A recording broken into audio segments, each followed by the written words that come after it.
ઘણીવાર આપણે એવું માનતા હોઈએ છીએ કે જમવાથી જ શરીર વધે છે અને વજન વધે છે, પણ એવું નથી. ભૂખ્યા રહીને વજન ઘટાડવાની જગ્યાએ પેટ ભરીને જમીને પણ જો તમે વજન ઘટાડવા માગતા હોય, શરીર પરની ચરબી ઓગાળવા માગતા હોય, તો આજની 1 ચમચી આ પાવડરને રાત્રે સૂતી વખતે પીવાનું રાખજો. માત્ર થોડા દિવસની અંદર પૂરા શરીરનો ફેટ છે ઓગળી જશે અને સાથે સાથે તમે નિરોગી પણ રહી શકશો, કોઈ પણ શરીરની બીમારીઓથી પણ દૂર રહી શકશો. તો ચલો આજનો વિડીયો શરૂ કરીએ.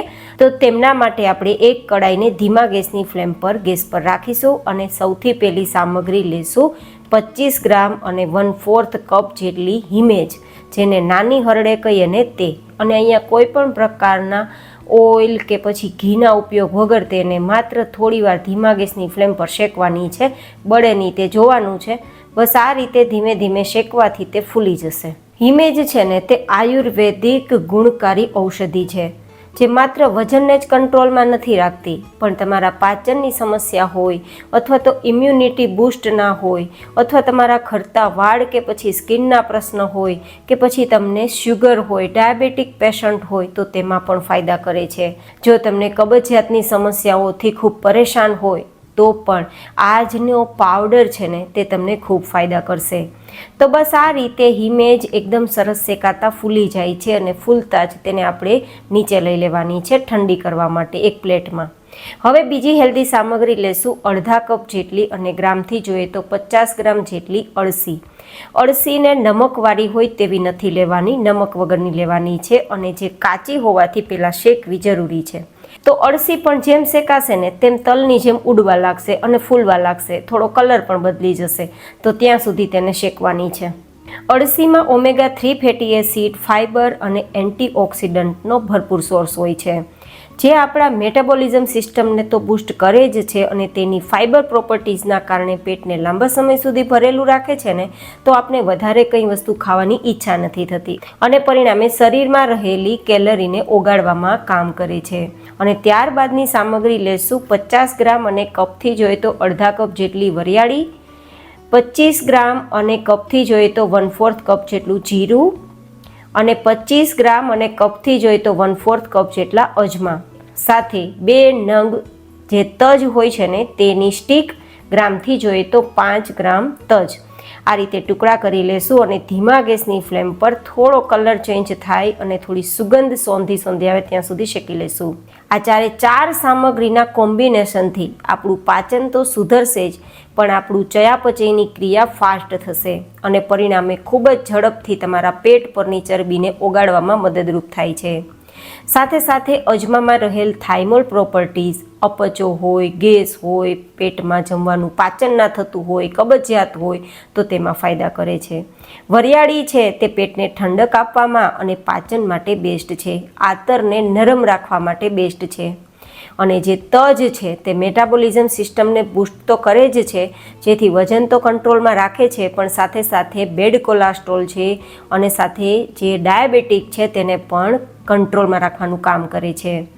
અને જે જીરું છે તે પાચક એન્ઝાઇમો સક્રિય કરે છે અને પરિણામે ગેસ જેવી સમસ્યાઓ કે પેટ પરની ચરબી ઓગાળવાની સમસ્યાઓમાં પણ સમાધાન કરે છે.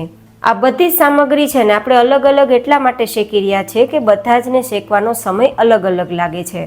હવે આ બધી સામગ્રીઓ સરસ શેકાઈ ગઈ છે તો તેને પણ ઠંડી થવા માટે આપણે સાઈડમાં રાખી દઈશું.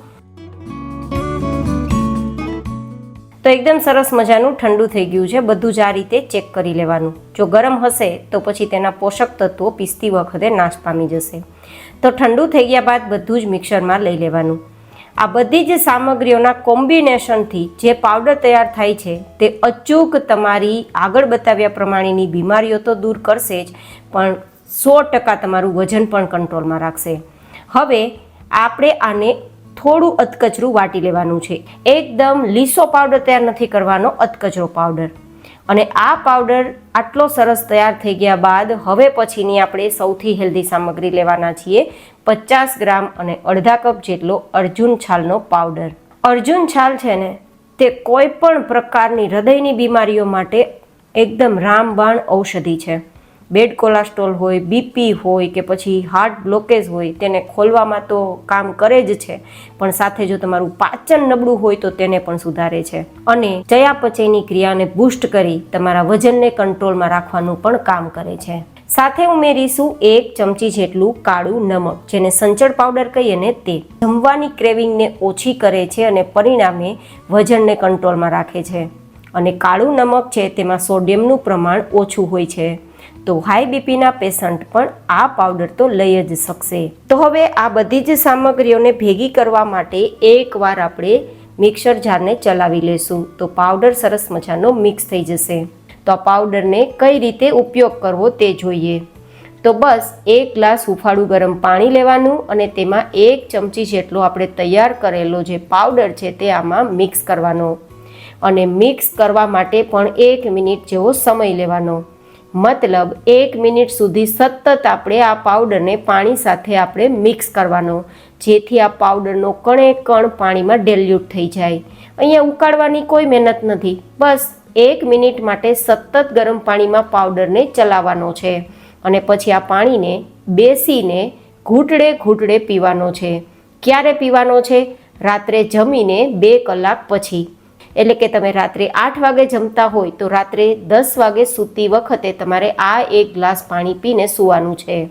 બાકીનો બચેલો પાવડર છે તેને એરટાઇટ ડબ્બામાં ભરીને ફ્રીજમાં રાખ્યા વગર તમે સ્ટોર કરી શકો છો અને આ પાવડર એટલો જ બનાવવાનો કે 15 દિવસમાં પૂરો થઈ જાય. 15 દિવસ પછી ફરીથી તેને બનાવીને ઉપયોગમાં લેવો. આ પાવડરનો ઉપયોગ કરતા હોય ને ત્યારે એક વાતનું ધ્યાન રાખવાનું છે કે જ્યાં સુધી આ પાવડરનો ઉપયોગ થાય ત્યાં સુધી તમારે મીઠી વસ્તુ નથી ખાવાની, મેંદાવાળી વસ્તુ નથી ખાવાની, તળેલી વસ્તુ નથી ખાવાની, ઘીવાળી વસ્તુ નથી ખાવાની, બેકરીની વસ્તુ નથી ખાવાની, બહુ વધારે પ્રમાણમાં નમકવાળી વસ્તુ પણ નથી ખાવાની. આઈ હોપ કે તમને આ પાવડર જરૂરથી ઉપયોગી બનશે. જો ઉપયોગી બને તો તમારા વેલ્યુએબલ ફીડબેક મને કોમેન્ટ બોક્સ દ્વારા જરૂરથી મોકલજો. ફરી મળીશું નેક્સ્ટ વિડીયોમાં. ત્યાં સુધી stay healthy and stay happy.